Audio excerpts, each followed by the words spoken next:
Dear viewers, আসসালামু আলাইকুম।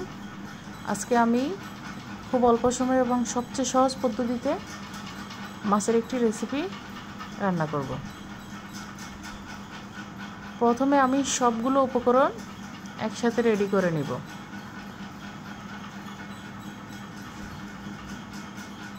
এখানে তেলাপিয়া মাছ, আমি সরিষার তেল দিয়ে তেলাপিয়া মাছগুলোকে ভেজে নিয়েছি। বাকি সবগুলো উপকরণ একসাথে রেডি করে নিয়েছি।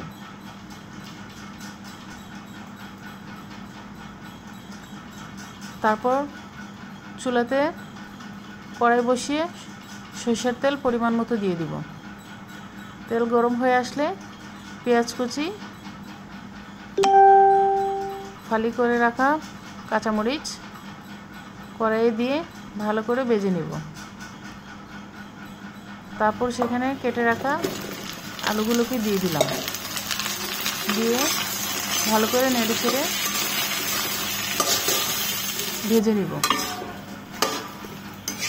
ভাজা হয়ে গেলে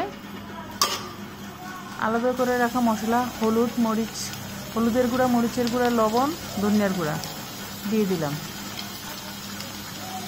দিয়ে ভালো করে নেড়ে চেড়ে মশলাগুলোকে সামান্য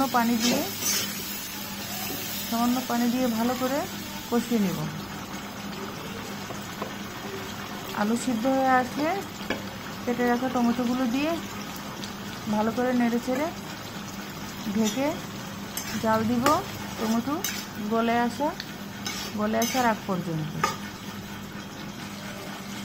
টমেটো গলে গেছে, এখন ভেজে রাখা তেলাপিয়া মাছগুলা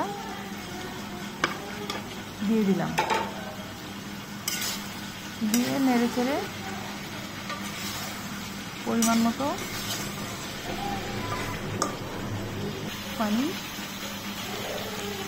পানি দিয়ে দিলাম।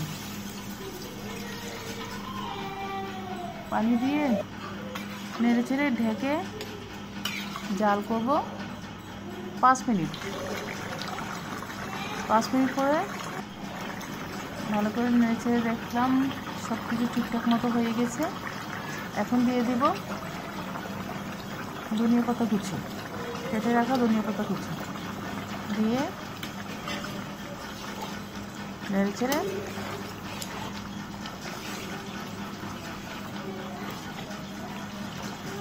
চুলার আঁচ বন্ধ করে দিব। দিয়ে নামিয়ে পরিবেশন করব। বেশ হয়ে গেল আমার তেলাপিয়া মাছের তরকারি। খুব সহজ একটা রেসিপি। আপনারা চাইলে আমার টিপস ফলো করে রান্না করতে পারেন। যে খাবে সেই প্রশংসা করবে। খুবই সুস্বাদু একটা তরকারি, খুব অল্প সময়ে রান্না করলাম। সবাই আমার চ্যানেলটিকে সাবস্ক্রাইব করবেন। ভালো থাকবেন। আল্লাহ হাফেজ।